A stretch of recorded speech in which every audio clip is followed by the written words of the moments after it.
नमः। श्री कृष्ण गोविंद हरे मुरारे, श्री कृष्ण गोविंद हे नाथ नारायण वासुदेव, हे नाथ नारायण श्री कृष्ण गोविंद हरे मुरारे, श्री कृष्ण गोविंद हे नाथ नारायण वासुदेव, हे नाथ नारायण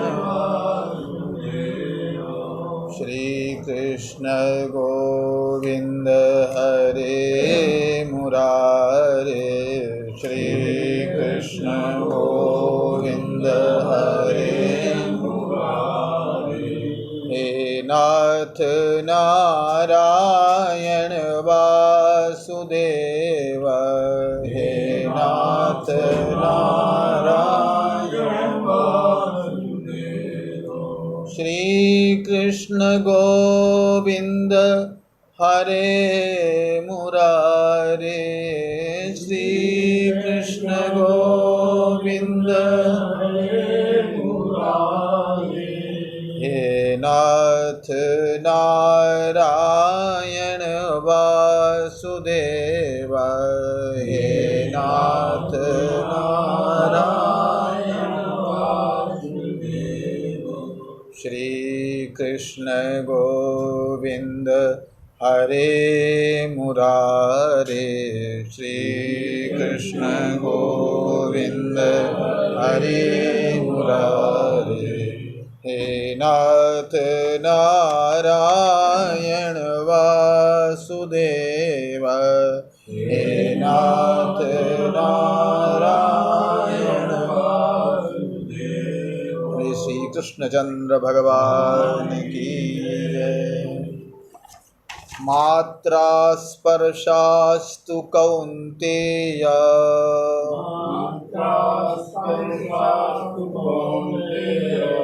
शीतोष्ण सुख दुःखदाः,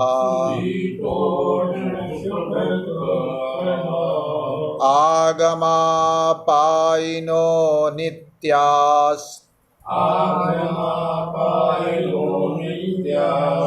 तांस्तितिक्षस्व भारत।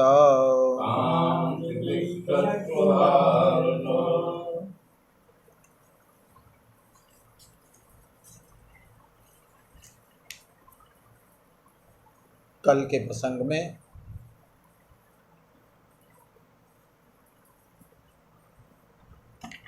ये मात्रा स्पर्श, मात्रा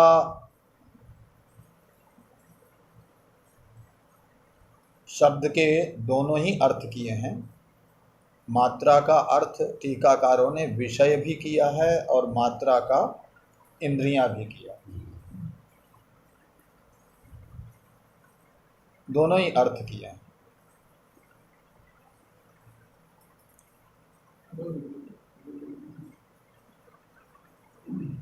तो और मात्रा के जो स्पर्श हैं,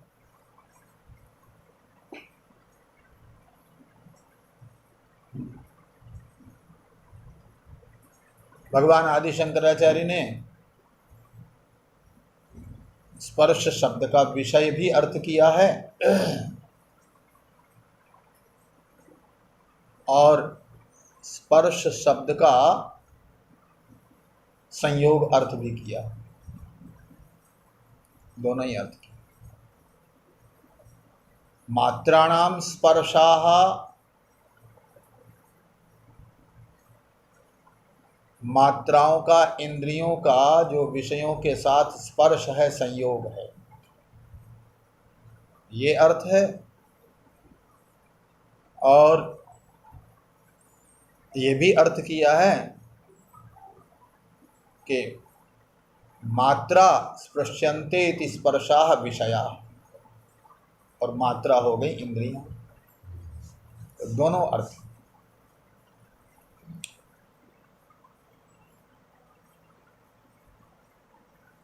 श्रीमद् भगवद गीता के टीकाकार श्री नीलकंठाचार्य जी ने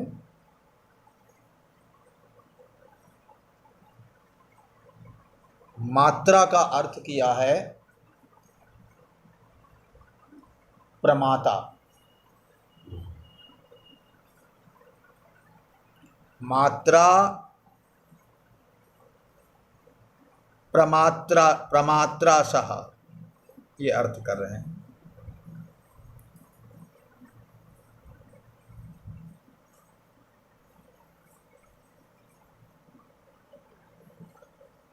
मात्रा प्रमात्रासह स्पर्शाः विषयेन्द्रिय संबंधा, ये नीलकंठाचार्य जी ने अर्थ किया।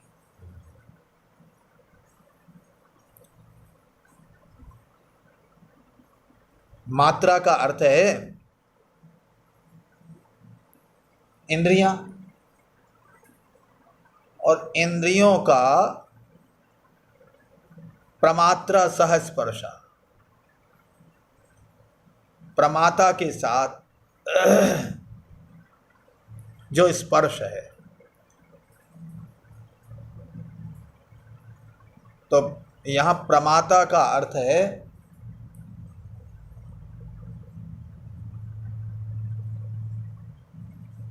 अंतःकरण, और मात्रा का अर्थ इंद्रिय भी किया है और विषय भी किया। तो जब विषय अर्थ करेंगे तो प्रमाता का अंतःकरण का विषय के साथ जो संबंध है। प्रमाता का मतलब, प्रमा कहते हैं ज्ञान को, और ज्ञान का जो आश्रय होता है, विषय ज्ञान का जो आश्रय होता है, उसको बोलते हैं प्रमाता, है ना। तो जैसे घटक ज्ञान है, उस घटक ज्ञान का विषय ज्ञान का आश्रय कहाँ है, उसका जो संस्कार है, ज्ञान का जो संस्कार है, वो कहाँ रहा? अंतःकरण। अंतःकरण ही उसका आश्रय, और वो जो अंतःकरण आश्रय है, ज्ञान का आश्रय है, इसलिए उसको बोलते हैं प्रमाता। लेकिन वो प्रमाता ज्ञान का आश्रय खाली केवल अंतःकरण नहीं होगा, अंतःकरण के साथ साथ चैतन्य जरूर होगा उसमें। वेदांत का सिद्धांत ये है कि बिना चैतन्य के कोई भी वस्तु नहीं। चैतन्य की सब में व्याप्ति, उसके बिना कोई भी संसार की वस्तु, कोई भी विषय चैतन्य के बिना है नहीं। तो प्रमाता का प्रमेय के साथ संबंध कैसे होगा? तो प्रमाता का प्रमेय के साथ संबंध होगा प्रमाण के द्वारा। प्रमाता का मत, प्रमा कहते हैं ज्ञान को। तो जो ज्ञान का आश्रय होता है वो प्रमाता, और जिससे ज्ञान होता है उसको क्या कहेंगे? जिससे ज्ञान होता है उसको बोलते हैं प्रमाण। हाँ, जो ज्ञान का साधन है उसको बोलते हैं प्रमाण। और जिसका ज्ञान होता है उसको बोलते हैं प्रमेय।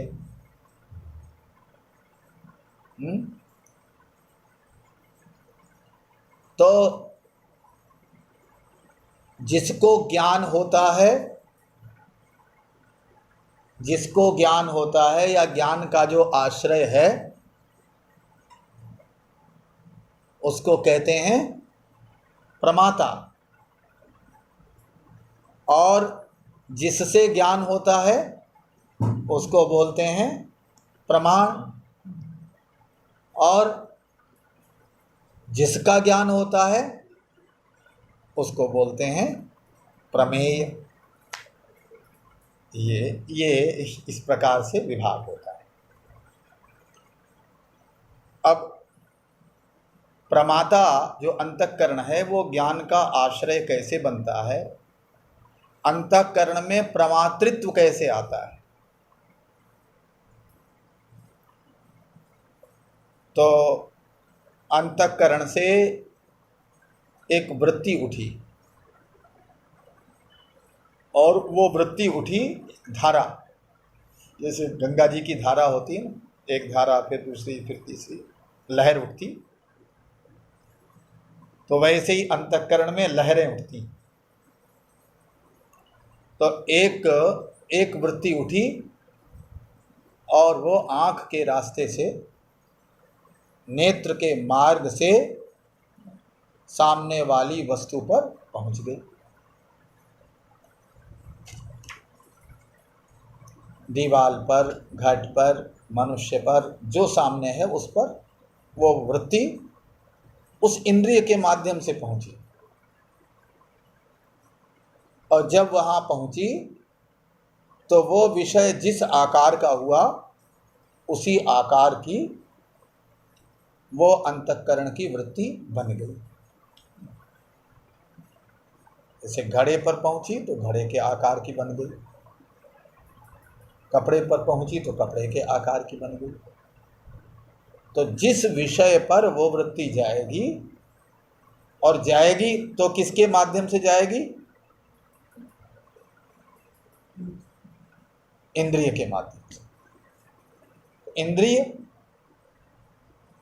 साधन हो गया, प्रमाण है। तो ये जितनी इंद्रियां हैं ये सब प्रमाण है, और इंद्रिय के माध्यम से वो वृत्ति विषय प्रदेश में जा रही है, विषय देश में जा रही है। इसलिए वो जो घटाकारा, मनुष्याकारा वो जो वृत्ति है वो भी प्रमाण है ना? वो मुख्य तो प्रमाण वो वृत्ति है। तो नेत्र प्रमाण है, और नेत्र के साथ साथ वो अंतःकरण से उठी हुई इंद्रिय के मार्ग से विषयाकारा, जो वृत्ति है, विषय में व्याप्त हुई जो वृत्ति है वो वृत्ति भी प्रमाण है। और जिस विषय के आकार की वृत्ति बनी, जिस विषय का उस वृत्ति के द्वारा ज्ञान हुआ, वो विषय क्या हुआ? वो प्रमेय हो गया। तो अब ये कह रहे हैं कि तेन प्रमातु प्रमाण द्वारा प्रमेयेण सह संबंधाः सर्वे शीतोष्णादिवद आगमा पायिनः।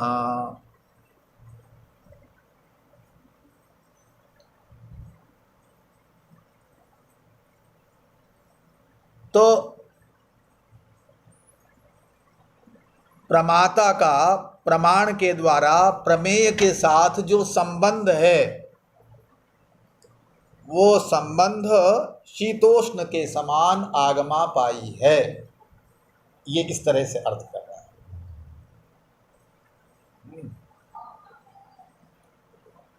जैसे शीतोष्ण आगमा पाई। तो यहाँ शीतोष्ण को अनुकूल, पहले तो ये बता रहे थे कि अनुकूलता प्रतिकूलता का उपलक्षण है शीतोष्ण, परंतु यहाँ दूसरे ढंग से अर्थ किया। शीतोष्ण को दृष्टांत बनाए, जैसे गर्मी सर्दी आगमा पाई है, सर्दी आई वो गई, गर्मी आ गई, गर्मी गई तो सर्दी आ गई। तो जैसे शीतोष्ण आगमा पाई है, उसी प्रकार ये जो प्रमाता का प्रमाण के द्वारा प्रमेय के साथ, विषय के साथ अंतःकरण की वृत्ति का जो संबंध है, वो संबंध भी आगमा पाई है, ये कह रहे हैं। यहाँ शीतोष्ण को दृष्टांत बनाया गया, ये दूसरे ढंग से अर्थ कर रहे हैं उसको और अच्छे ढंग से बता रहे हैं। आगमा पाई है इसलिए उत्पत्ति विनाशशीलाः अतएव अनित्याश्च। आगमा पाई है इसलिए अनित्य है, क्योंकि जो भी आगमा पाई होता है, जो भी आने जाने वाला होता है, वो अनित्य होता है। तद्वदेव सुख दुखाश्च। तो जैसे ये संबंध आगमा पाई है, उसी प्रकार उस संबंध से उत्पन्न जो सुख दुख की प्रतीति है,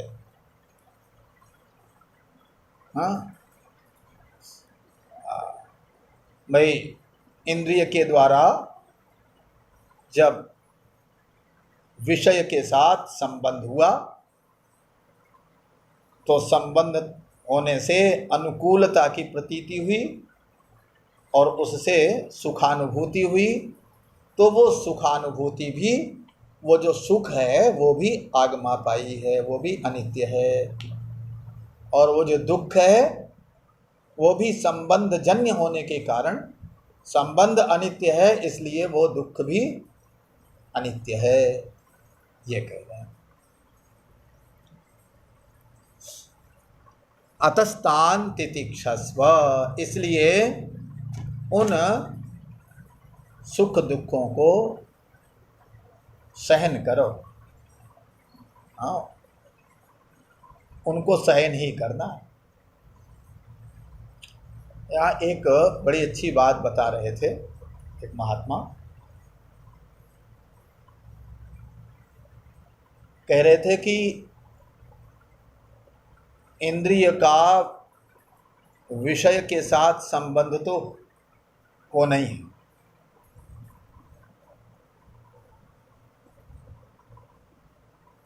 और संबंध होना है और शीत अनुकूलता प्रतिकूलता की प्रतीति भी होनी।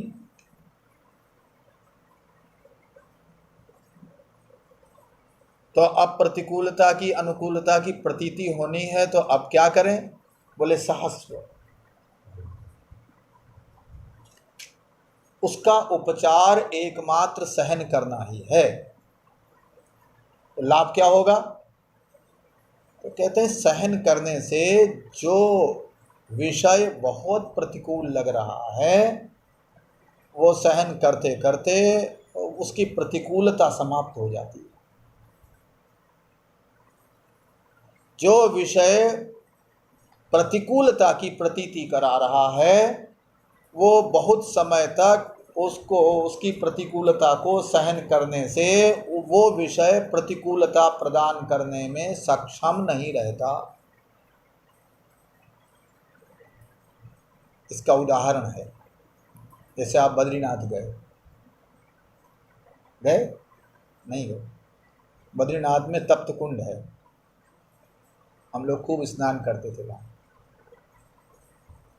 तो वहाँ बद्रीनाथ में बहुत ठंड, और कुछ लोगों को तो जो बहुत धनी हैं, उनको ऐसे कमरों की व्यवस्था हो जाती है कि जहाँ गीजर लगा हुआ है, जहाँ वो आधुनिक सुविधाएं हैं, तो वो तो अपने स्नान कर लिए गर्म पानी में। लेकिन जिनके पास वो व्यवस्था नहीं है, इतना धन नहीं है, इतना साधन नहीं है, अब वो क्या करें? तो उनके लिए भगवान ने व्यवस्था कर रखी है। तो उनके लिए भगवान बद्रीनाथ के मंदिर के पास में ही तप्त कुंड है, और उसमें जल जो है, वो कुंड में जल बहुत गर्म, बहुत गर्म जल, हर समय गर्म ही बना रहता है। और पास में अलकनंदा बह रही हैं, और वहाँ बिल्कुल बर्फ जैसा ठंडा जल, हाथ नहीं डाल सकते, इतना ठंडा है। और वहीं उससे बिल्कुल पास में, कुछ मीटर पास, और तप्त कुंड है, वहाँ पर बहुत गर्म जल है। तो तप्त कुंड में जब हम लोग हाथ डालते हैं, या पहले जो है प्रणाम करके और पैर डाले, तो ऐसा लगता है कि पैर जल गए पैर। और उसके बाद ये नहीं कि सीधे कूद पड़े जैसे गंगा जी में, हैं, सीधे पहुंच गए जाके ना। पहले क्या करते हैं, पहले उसमें पैर डाल के, पहले हाथ डाला, प्रणाम किया, और फिर पैर डाल के बैठ गए थोड़ी देर, 2-4 मिनट बैठे। अब वो सहन करते करते करते करते पहले तो बहुत गर्म लगा, और फिर धीमे धीमे धीमे धीमे वो सामान्य सा लगने लगा, हाँ। और फिर धीरे से इतने इतने हुए, वहाँ खड़े रहे, फिर वहाँ सामान्य हुआ, फिर इतने हुए, और उसके बाद तो फिर वो इतना गर्म जो लग रहा था, वो 2-4 मिनट सहन करने से वो जो जिससे हमें प्रतिकूलता की प्रतीति हो रही थी, जिस जल से, हाँ, तितिक्षा के द्वारा, सहनशीलता के द्वारा, वो जल जो प्रतिकूलता की प्रतीति करा रहा था, वो कुछ समय बाद प्रतिकूलता की प्रतीति कराने में सक्षम नहीं रहा। तो यहाँ भगवान यही कहना चाहते हैं कि जिसको तुम प्रतिकूल समझ रहे हो और बहुत प्रतिकूल मान रहे हो, जिस विषय को, जिसके कारण शोकग्रस्त हो रहे हो, दुखी हो रहे हो, वही विषय जब तुम सहन करने लगोगे, उसका सहन करोगे उसको, तो सहन करते करते कालांतर में वह विषय प्रतिकूलता की प्रतीति कराने में सक्षम नहीं रहेगा। हाँ? ऐसी अनुकूलता की प्रतीति, जिस विषय से तुम्हें अत्यधिक अनुकूलता की प्रतीति हो रही है, मान लो कोई कार मिल गई, आ गई घर में, और वो कार से बड़ी अनुकूलता की प्रतीति हो रही है, हाँ। लेकिन जब कुछ समय तक उस कार के साथ रहेंगे, और उससे जो प्राप्त अनुकूलता है, उस अनुकूलता को सहन करने लगेंगे, उस हर्ष को सहन कर लिया ना, वो जो सुख है उसको भी सहन करना है, दुख को तो सहन करना ही है, सुख को भी सहन करना, क्योंकि सुख में जितना बंधन है उतना दुख में नहीं है। सुख में ज्यादा बंधनात्मिका शक्ति है, दुख में कम है, क्योंकि दुख में विकर्षण है और सुख में आकर्षण। दुख फेंकता है, और सुखास्पद विषय अपनी तरफ खींचता है और दुखात्मक विषय अपने पास से दूर फेंकता है। तो दोनों में अंतर है। बिजली का करंट दो प्रकार का होता है, एक तो चिपकाने वाला और एक फेंकने वाला। तो ज्यादा भयंकर कौन सा होता है? चिपकाने वाला। ये चिपकाने वाला ज्यादा भयंकर है ना, तो फेंक दिया उसने, है ना। तो जो चिपकाने वाला चिपका लिया एकदम, और बस फिर तो वो रक्त को पूरी तरह से नष्ट करके ही छोड़ेगा,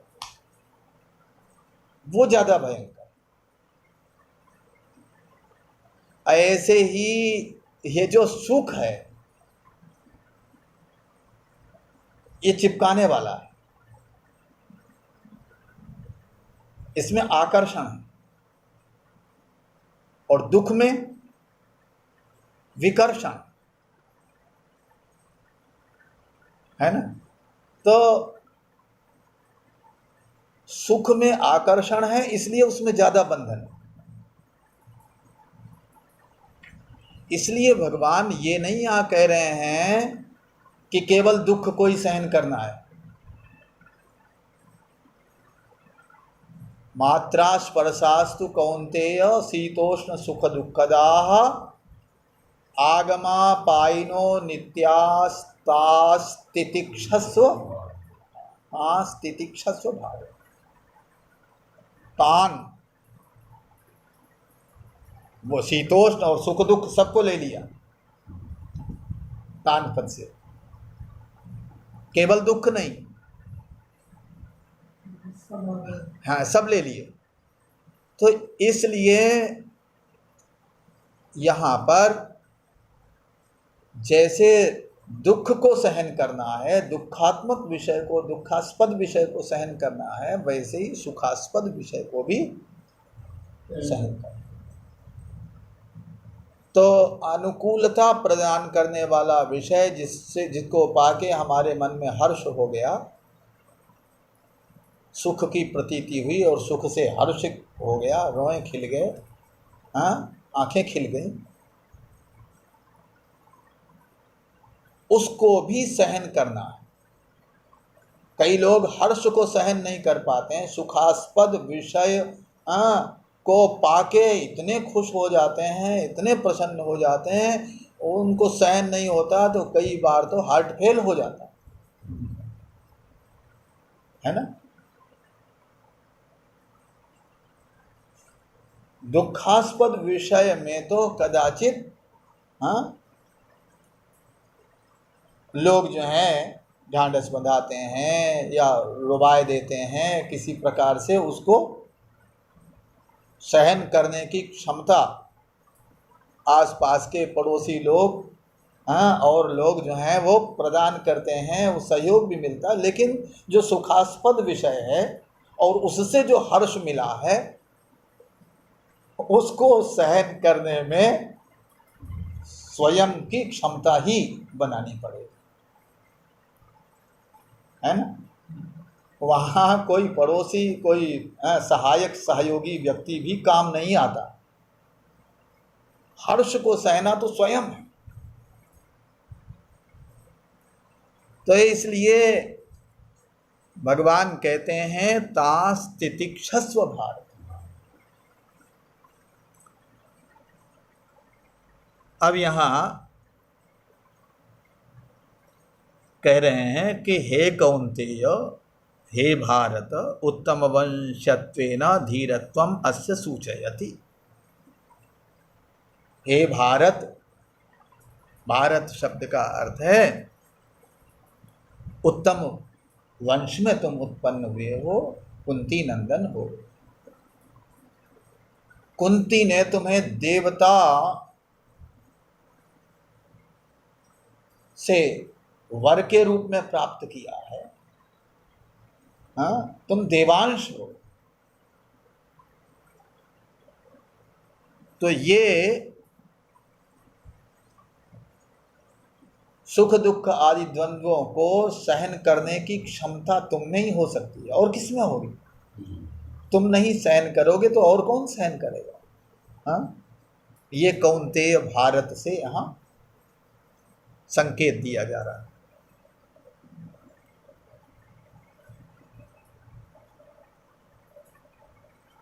हे कौन्तेय, प्रमातृत्वादि अनर्थो ही सुप्ति समाधि ग्रहावेशादिषु अभावात् जाग्रत स्वप्नादौ भावाच्च कादाचित्कतया आत्मनि प्रतीयमानोऽपि रज्जुरगादिवन् मिथ्याभूता सन् तद्धर्मत्वं भजते।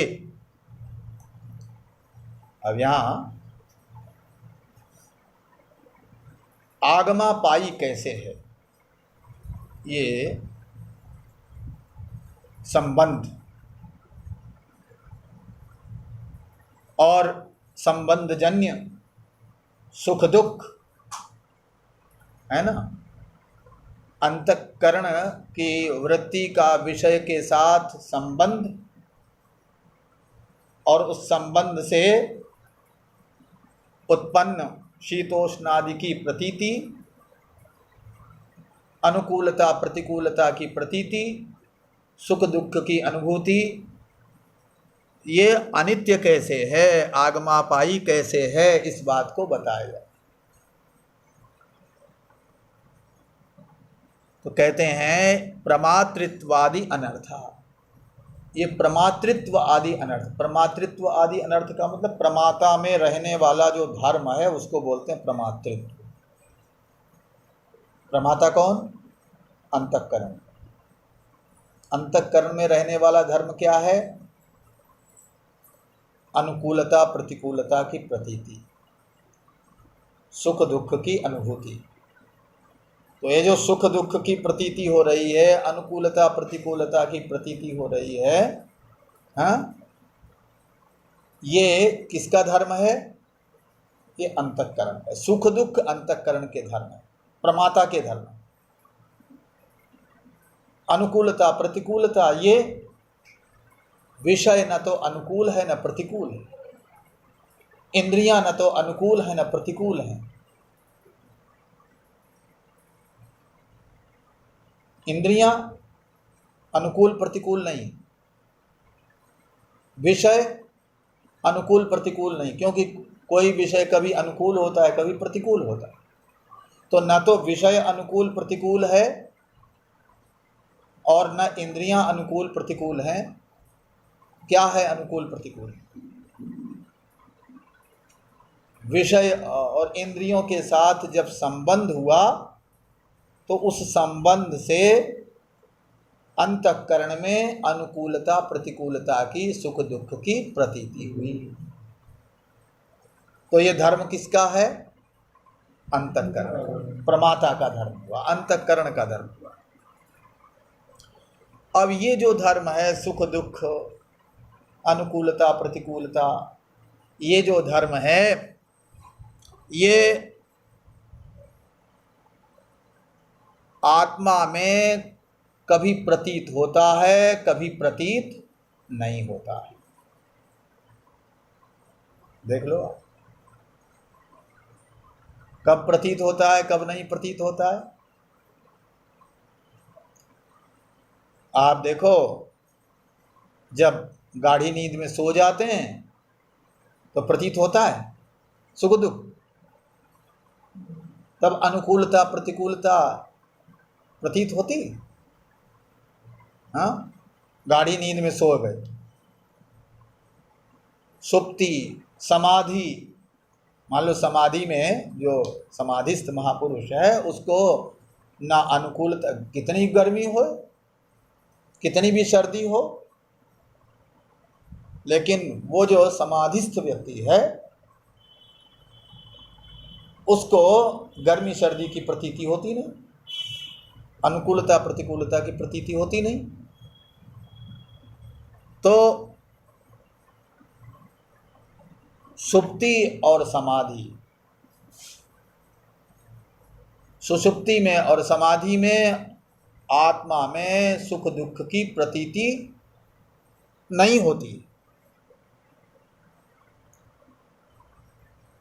और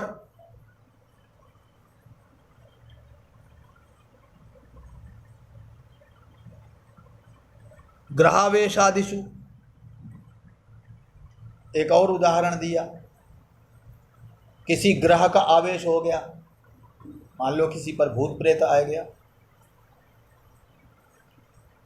तो भूत प्रेत आ गया तो ऐसे में उस जीवात्मा को जो मुख्य है उसको कोई मारे पीटे शरीर को, हाँ, तो उसको अनुकूलता प्रतिकूलता की प्रतीति नहीं होगी। किसे होगी? जिसका आवेश आया है उसको, उस जीव को, उस भूत प्रेत को ही होगी। वही कहेगा अरे बहुत, हैं, तो वो अनुकूलता प्रतिकूलता की प्रतीति उसे नहीं होगी, उस ग्रह को होगी, उस आवेश को होगी। तो ये कह रहे हैं कि जागृत स्वप्न आदौ भावाच कादा, और जागृत स्वप्न में अनुकूलता प्रतिकूलता की प्रतीति होती है, सुख दुख की प्रतीति होती है। तो आत्मा में कभी तो प्रतीति हुई और कभी प्रतीति नहीं हुई। इसका मतलब क्या हुआ भाई? जो जिसमें धर्म होता है, जिसका जो स्वाभाविक धर्म होता है, वो उसमें सदा रहता है। अग्नि का धर्म उष्णता है, तो अग्नि का जब आप स्पर्श करोगे तब वो जलाए।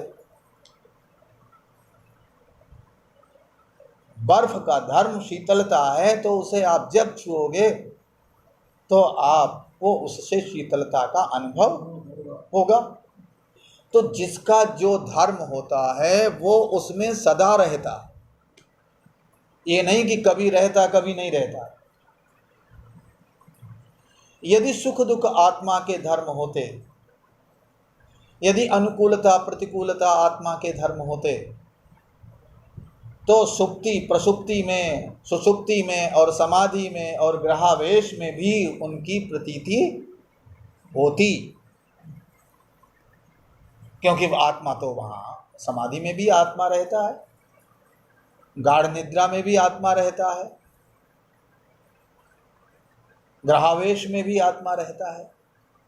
आत्मा की स्थिति तो इन तीनों में रहती है, लेकिन सुख दुख की प्रतीति इन तीनों में नहीं होती। और स्वप्न में और जागृत में प्रतीति होती है। तो इसका अर्थ ये है कि ये आत्मा का सुख दुख अनुकूलता प्रतिकूलता ये आत्मा का स्वाभाविक धर्म नहीं है, ये सिद्ध हो गया। स्वाभाविक धर्म नहीं है तो कैसा है धर्म? बोले ये केवल औपाधिक धर्म है, आध्यासिक धर्म। जैसे यहां पर उदाहरण दे रहे हैं, यद्धि यत्र भेदेन कदाचित् भाति कदाचित् न तत्र अध्यस्तम रज्ज्वामिव सर्पः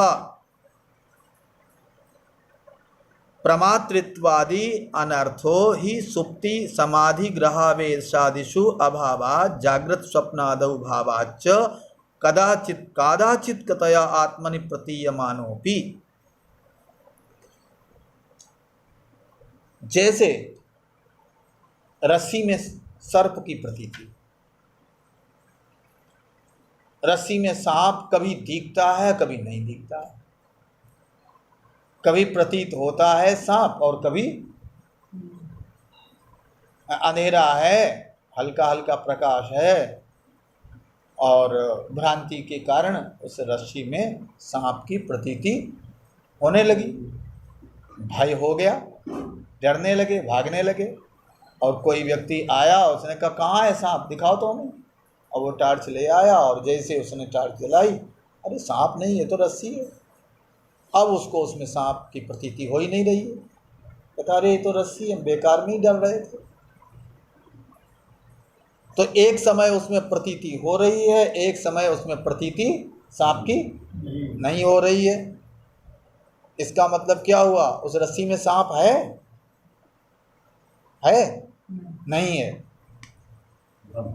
हाँ, ऐसे ही आत्मा में एक समय तो जागृत स्वप्न में सुख दुख की प्रतीति हो रही है। हाँ, अनुकूलता प्रतिकूलता की जागृत स्वप्न में प्रतीति हो रही है, और गाढ़ी नींद में और समाधि में और ग्रहावेश में प्रतीति नहीं हो रही है। इसका अर्थ है कि वास्तव में सुख दुख का आश्रय, अनुकूलता प्रतिकूलता का आश्रय और संबंध का आश्रय, इंद्रिय विषय के संबंध का आश्रय और उस संबंध से उत्पन्न अनुकूलता प्रतिकूलता की प्रतीति का, सुख दुख की अनुभूति का आश्रय आत्मा नहीं है। सुख दुख अनुकूलता प्रतिकूलता ये आत्मा के धर्म नहीं है। ये यहाँ सिद्ध हो गया।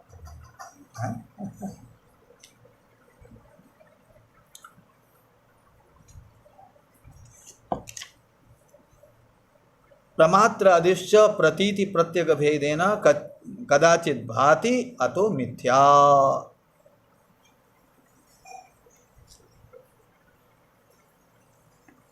ये प्रमात्रादिश्च प्रतीति प्रत्यग भेदेन, प्रमाता के साथ, अंतःकरण के साथ, अंतःकरण की वृत्ति के साथ, इंद्रियों के साथ विषयों का जो संबंध होता है, हाँ, उस संबंध से सुख दुख की प्रतीति कभी तो आत्मा में होती है, कभी नहीं होती है।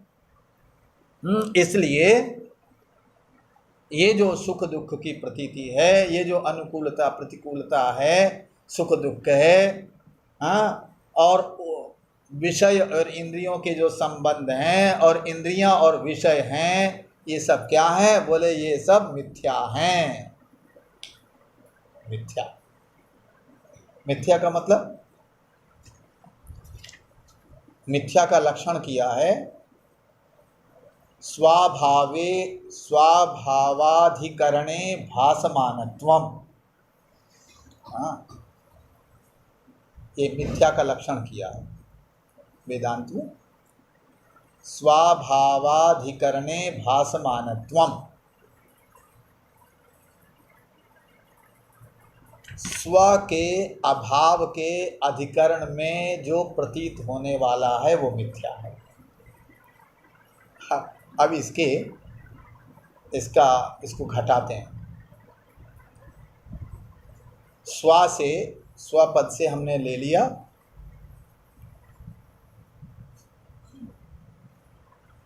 सर्प को, और रस्सी में प्रतीत होने वाला जो सर्प है वो स्व है, और उसका अभाव कहाँ है? रस्सी में। हाँ,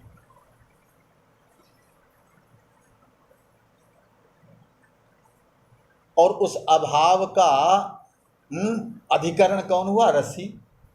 और उस अधिकरण में अभाव का जो अधिकरण है, अभाव का जो आश्रय है, सर्पाभाव का जो आश्रय है, हाँ, उस सर्प का अभाव जहाँ है रस्सी में, और वहाँ उस सर्प की प्रतीति हो रही है।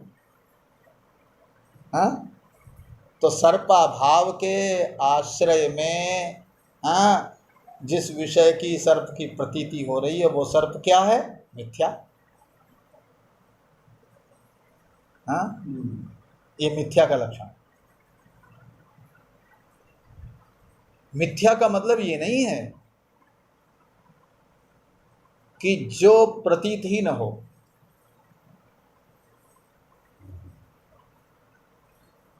मिथ्या का अर्थ है जो प्रतीत हो, जिसकी प्रतीति होती हो, जिसका अनुभव होता हो, फिर भी न हो, वो मिथ्या है। प्राय कहते हैं जब संसार तो मिथ्या है कि मतलब संसार है ही नहीं, है नहीं तो प्रतीत कैसे हो रहा? रोटी है नहीं तो पेट कैसे भर रहा? हाँ, पानी है नहीं तो प्यास कैसे बुझ रही है? तो है तो प्रतीत होते हुए भी जिसकी वास्तविक सत्ता नहीं, ऐसे यहां पर सुख दुख जो है, सुख दुख का अभाव कहाँ है? आत्मा में। कभी प्रतीत होता है, कभी नहीं होता, और उस आत्मा में सुख दुख की प्रतीति हो रही है। जहाँ उसका अभाव है वहाँ प्रतीति हो रही, इसको बोलते हैं मिथ्या।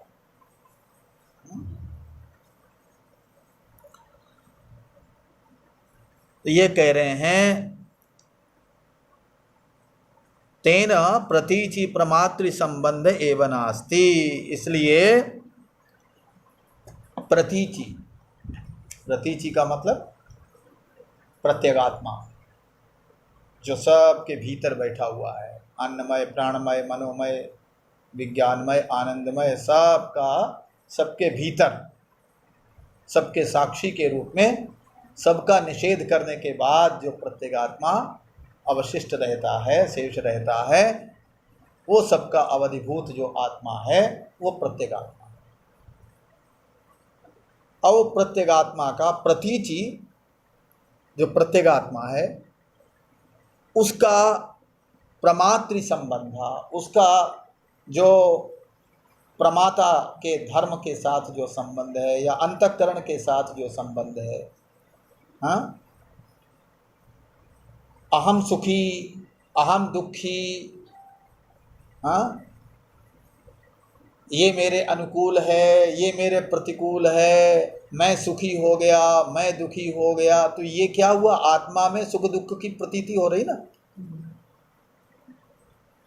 ये जो प्रतीति है ये वास्तविक नहीं है, ये प्रतीति वास्तविक नहीं है, ये तो केवल औपाधिक है।